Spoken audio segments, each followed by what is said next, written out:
o quão importante foi o Paulo Rogério, ou está sendo o Paulo Rogério para vocês?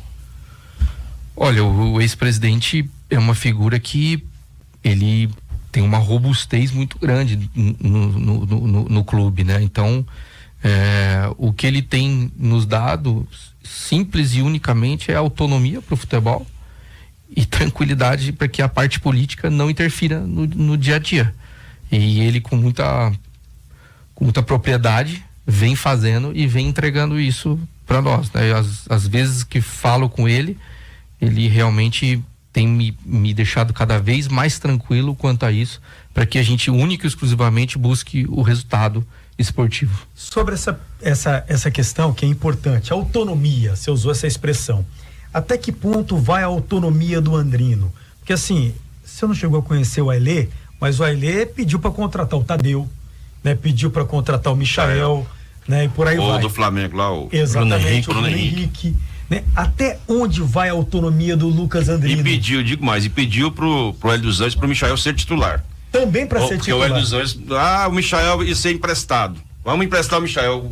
O seu Hélio falou, nós vamos emprestar você. Não, mas aí não foi o Hélio. O Hélio saiu e exatamente. Foi aquele técnico lá. O Ney Franco chegou, mas aí quando o Ney Franco chegou, a determinação.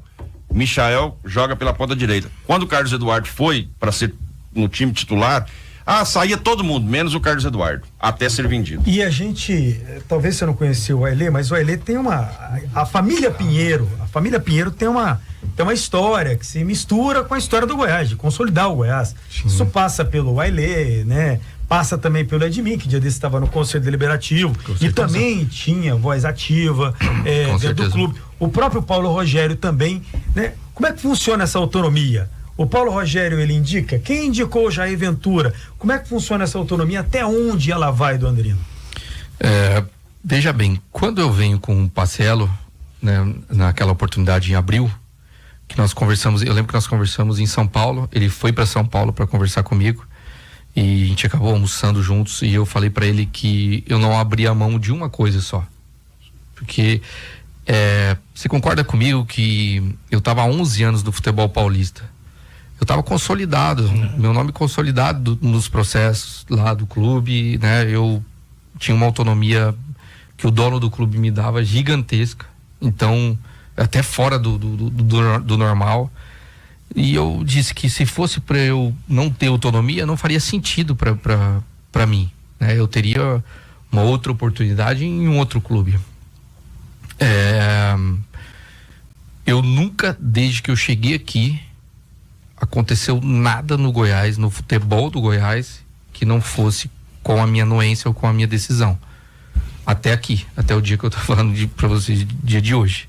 Então, eu sou muito grato a isso, porque quando foi anunciado que eu viria, muita gente acabou me ligando, pô, você vai lá, e lá você não vai ter autonomia, você não vai fazer isso. Isso me preocupou, né? Me preocupou realmente. Mas eu encontrei um trabalho totalmente diferente dessa fala. Eu tenho autonomia total em tudo aquilo que se trata sobre futebol. Tanto é que a minha fala com o Jair, a minha primeira conversa com o Jair, quando o Mancini toma a decisão de não ficar, e eu entendi os motivos perfeitamente, até foi um momento muito importante aí com o professor Mancini. Mancini terminou o ano com uma propriedade muito grande no trabalho, né? Mas a decisão dele tinha que ser respeitada. E o Jair já tinha uma história dentro do clube, né? Então, e como o nosso companheiro falou, é um excelente técnico. O Brasil hoje não tem tantas opções assim de treinador como algumas pessoas imaginam, né? E o Jair é um profissional que com certeza nos atenderia tudo aquilo que a gente precisa, já fez acesso dentro do clube, né? Conhece os trâmites dentro do clube. Então, assim, quanto à questão de autonomia, eu, Lucas Andrino, não tenho do que reclamar. Desde que eu cheguei, tudo que eu solicitei, tudo que eu pedi foi atendido e as decisões aconteceram. É óbvio que eu não sou o dono da verdade, muito longe disso. Eu sou um cara que gosta de compartilhar as minhas decisões, compartilhar ideias. Não existe quem sabe tudo. Eu aprendo a cada dia, né? Assim como o Eduardo Pinheiro, por exemplo, vai aprender comigo, eu também vou aprender com ele muito sobre Goiás, porque ele conhece muito sobre Goiás. Então eu acho que é assim que a gente constrói o futebol, o dia a dia do clube, respeitando as opiniões e, óbvio, alguém põe o pau na mesa e toma a decisão final. E esse